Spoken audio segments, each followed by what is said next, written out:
अस्सलाम वालेकुम। आज की वीडियो में बात करेंगे कोलोस्ट्रीडियम परफेंजिन्स की।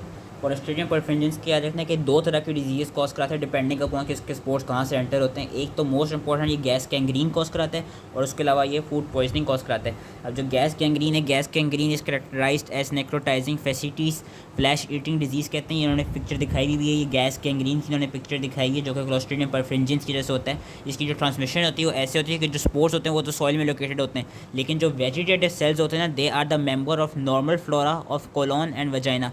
एंड यूजली ये हमको जो टिपिकल पिक्चर मिलती है गैस गैंग्रीन की, ये हमको या तो वॉर वूंड्स में मिलती है, मतलब कि वही कि कोई जो जंग में गया हो उसको जो वूंड्स उसको क्या कहते हैं उसने उसको जो भी वूंड्स आए हैं तो उनकी वजह से हो सकती है, या ऑटोमोबाइल एक्सीडेंट्स में या मोटरसाइकिल एक्सीडेंट्स में हमें इस तरह की कंडीशन मिलती है गैस गैंग्रीन की। और इसकी जो वो है पैथोजेनेसिस है, इसमें बेसिकली ये है कि जो ऑर्गेनिज्म होता है it grows in the traumatise tissue for example muscle, और वहाँ पे वो वैरायटी ऑफ टॉक्सिन्स प्रोड्यूस करते हैं जिसमें से important toxin is alpha toxin. Alpha toxin is जो लेसिथिनेस, ये करता है कि सेल मेम्ब्रेन्स को डैमेज करता है, स्पेशली एरिथ्रोसाइट्स की सेल मेम्ब्रेन को डैमेज करके हिमोलिसिस कॉज कराता है। उसके अलावा कुछ और डिग्रेडेटिव एंजाइम्स प्रोड्यूस कर होता है जिसकी वजह से वहाँ पे हमको गैस मिलती है, इसलिए हम गैस गैंग्रीन कहते हैं। हमको टिश्यू में बाकायदा गैस मिलती है।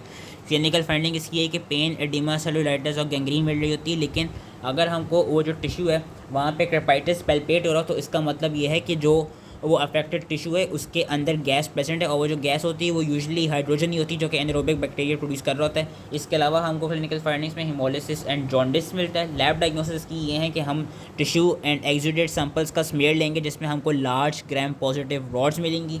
उसके अलावा हम क्या कहते हैं जो ऑर्गेनिज्म है उसको एनारोबिकली कल्चर करके आइडेंटिफाई कर सकते हैं by different sugar fermentation reactions and organic acid production, क्योंकि कोलोस्ट्रीडियम ही एक वो है जो एनारोबिकली क्या कहते हैं बेसिकली ये रिस्पायर करते हैं। और इसमें इंपॉर्टेंट चीज़ याद रखती है कि ये ब्लड एगार पे डबल जोन ऑफ हिमोलिसिस देंगे, वेरस एग योक अगार पे ये लोग प्रेसिपिटेट प्रोड्यूस करेंगे जो इनकी कॉलोनीज होंगी। ब्लड अगार पे double zone of hemolysis and egg yolk agar पे प्रेसिपिटेट प्रोड्यूस करेंगे। इसके ट्रीटमेंट और प्रिवेंशन क्या है कि हम पेनिसिलिन जी प्लस क्लिंडामाइसिन देंगे, और जो वूंड है उसको प्रॉपर्ली क्लीन किया जाए, डिब्राइड किया जाए, इंसिजन और ड्रेनेज की जाए फोकल लीजन्स की, तो उसके थ्रू या पेनिसिलिन को प्रोफाइलैक्टिकली दे दिया जाए तो उससे ट्रीटमेंट एंड प्रिवेंशन हो जाती है गैस गैंग्रीन की। अब जो फूड पॉइजनिंग या दूसरे डिजीज़ कॉज करा रहे हैं वो इतनी इंपॉर्टेंट नहीं है, लेकिन फिर भी पढ़ लेते हैं। मतलब इसका यही है कि जो इसके भी स्पोर्स होते हैं सॉइल में होते हैं और वो फूड को कंटेमिनेट कर लेते हैं, और जिसके स्पोर्स होते हैं they are heat resistant and they can survive cooking and they germinate.